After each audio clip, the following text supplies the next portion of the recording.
जिस विधवा बहू को उसकी सास ने एक भिखारी को भीख में दे दिया, वही बहू कुछ महीनों बाद करोड़ों की मालकिन बनकर लौटी। और फिर उस घमंडी परिवार के साथ जो हुआ, उसे देखकर पूरे बनारस की आंखें नम हो गई। दोस्तों, काशी भगवान शिव की नगरी वाराणसी, जहां गंगा किनारे जलते दीपक लोगों के दुखों को शांत करते हैं, जहां मंदिरों की घंटियां हर टूटे इंसान को उम्मीद देती हैं, लेकिन उसी पवित्र नगरी की एक तंग गली में एक ऐसा घर भी था जहां एक बहू हर रोज अपमान की आग में जल रही थी। उस बहू का नाम था मीरा। सिर्फ 26 साल की उम्र, सफ़ेद साड़ी, सूनी मांग और आंखों में ऐसा दर्द जिसे शब्दों में बयान करना आसान नहीं था।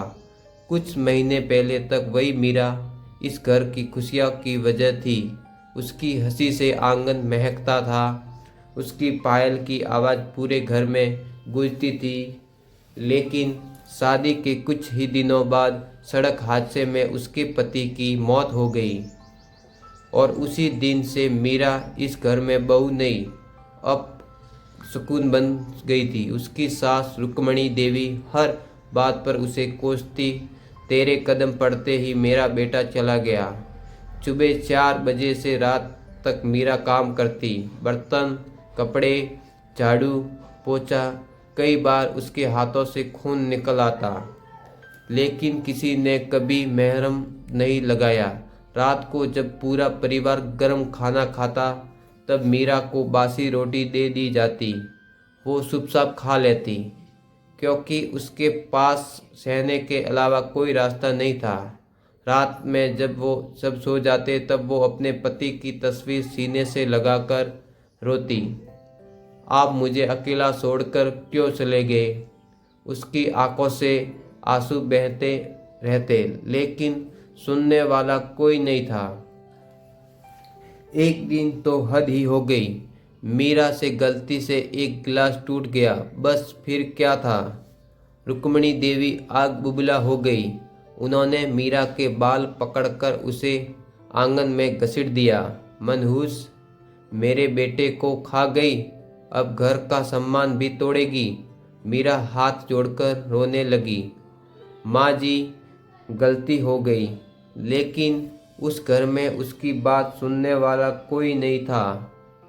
दोस्तों, कभी कभी इंसान इतना दर्द सह लेता है कि उसकी आंखों से आंसू भी निकलना बंद हो जाते हैं।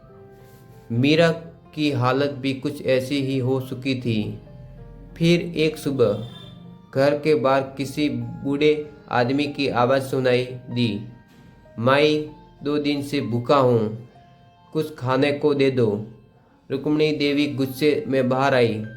दरवाजे पर एक फटे हाल भिखारी खड़ा था, मैले कपड़े, बिखरे बाल, हाथ में पुराना कटोरा, लेकिन उसकी आंखों में अजीब सा सुकून था। रुक्मणी देवी ने गुस्से से कहा, चल हट यहाँ से। तभी उसकी नज़र पीछे खड़ी मीरा पर पड़ी और अचानक उनके चेहरे पर एक कठोर मुस्कान आ गई। उन्होंने मीरा का हाथ पकड़ा और उसे दरवाजे तक खींच लाई। ले जाओ इसे। मीरा सहम गई। माँ जी, ये क्या कर रही हैं आप। लेकिन रुक्मणी देवी नहीं रुकी। आज से ये तेरी हुई, मुझे इसकी शक्ल नहीं देखनी। मीरा रोती रही, गिड़गिड़ाती रही, माँ जी, मुझे मत निकालिए, मीरा कोई नहीं है। लेकिन अगले ही पल धड़ाम, दरवाज़ा उसके मुंह पर बंद हो गया। उस आवाज़ के साथ मीरा की पुरानी जिंदगी भी खत्म हो गई। गली में सन्नाटा सा गया। मीरा जमीन पर बैठकर रो रही थी। तभी वो भिखारी धीरे से उसके पास आया। उसने शांत आवाज़ में कहा, बेटी, जहाँ इंसानियत खत्म हो जाए वहाँ रुकना नहीं चाहिए। मीरा ने पहली बार किसी अजनबी की आवाज़ में अपनापन महसूस किया। वो चुपचाप उसके साथ चल पड़ी। दोस्तों, उसे नहीं पता था कि भगवान उसकी जिंदगी का रास्ता बदलने वाले हैं। कुछ देर बाद वो दोनों शहर के एक बड़े भोजनालय के सामने पहुंचे। मीरा घबरा गई। बाबा, हम यहाँ। लेकिन जैसे ही वो बूढ़ा आदमी अंदर गया, वहाँ का मैनेजर तुरंत बाहर आया। उसने झुककर कहा, नमस्ते साहब। मीरा हैरान रह गई। उन्हें सम्मान के साथ अंदर बैठाया गया। कई महीनों बाद मीरा के सामने गर्म खाना रखा गया। उसकी आंखों से आंसू निकल पड़े। वो कांपते हाथों से खाना खाने लगी। उस बूढ़े आदमी ने सिर्फ इतना कहा, अब तुम्हें कभी भूखा नहीं रहना पड़ेगा। धीरे धीरे दिन बीतने लगे। मीरा अब उसी भोजनालय में काम करने लगी। वो बूढ़ा आदमी रोज शाम वहाँ आता। सब लोग उसका बहुत सम्मान करते, लेकिन उसने कभी अपने बारे में कुछ नहीं बताया। एक दिन मीरा ने पूछ ही लिया, आप आखिर है कौन? बूढ़ा आदमी हल्का सा मुस्कुराया, मैं कौन हूँ ये समय बता देगा। फिर उसने मीरा की तरफ देखकर कहा, लेकिन इतना याद रखना, भगवान देर करता है, अंधेर नहीं। उस दिन पहली बार मीरा के चेहरे पर हल्की मुस्कान आई। समय बीतता गया। अब मीरा के चेहरे पर पहले जैसी उदासी नहीं थी। उस बूढ़े आदमी ने उसे इज्जत दी, सम्मान दिया और सबसे बड़ी बात, जीने की वजह दी। फिर एक दिन उसने मीरा से कहा, अगर तुम्हें भरोसा हो तो क्या तुम जिंदगी भर मेरा साथ दोगी? मीरा की आंखें भर आई। जिस लड़की को दुनिया मनुष्य कहती थी, आज कोई उसे सम्मान के साथ अपनाना चाहता था। उसने धीरे से हाँ कह दी।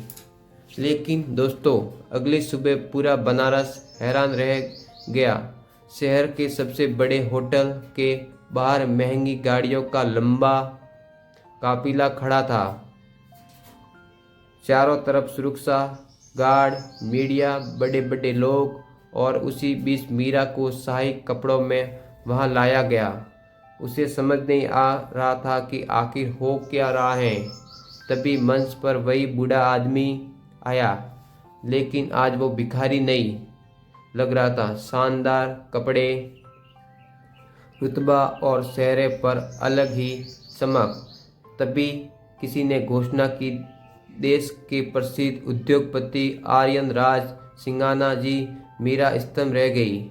जिसे वो एक गरीब भिखारी समझती रही, वो करोड़ों की संपत्ति का मालिक था। आर्यन उसके पास आया और बोला, मैंने जिंदगी में बहुत दौलत देखी है, लेकिन सच्चा इंसान पहली बार देखा है। मीरा की आंखों से आंसू बह निकले। उधर रुक्मणी देवी सड़क किनारे बैठी थी। उनका छोटा बेटा जू में सब हार चुका था, घर बिक चुका था। टीवी पर सब उन्होंने मीरा को देखा तो उनके हाथ कांपने लगे। ये मीरा! वो जमीन पर बैठकर रोने लगी। हमने बहू नहीं, अपने घर की लक्ष्मी खो दी। दोस्तों, समय हमेशा एक जैसा नहीं रहता। जो लोग दूसरों का दिल दुखाते हैं, एक दिन वही अपने कर्मों का फल जरूर पाते हैं। और जिन लोगों का दिल साफ होता है, भगवान उनके लिए कहीं ना कहीं नया रास्ता जरूर खोल देता है। मीरा ने उस दिन सिर्फ दौलत नहीं पाई, उसे सम्मान मिला था, अपनापन मिला था और जीने की नई वजह मिली थी। अगर कहानी ने आपके दिल को छुआ हो तो वीडियो को लाइक ज़रूर करें और ऐसी ही दिल को छू लेने वाली कहानियों के लिए चैनल को सब्सक्राइब करना मत भूलिए।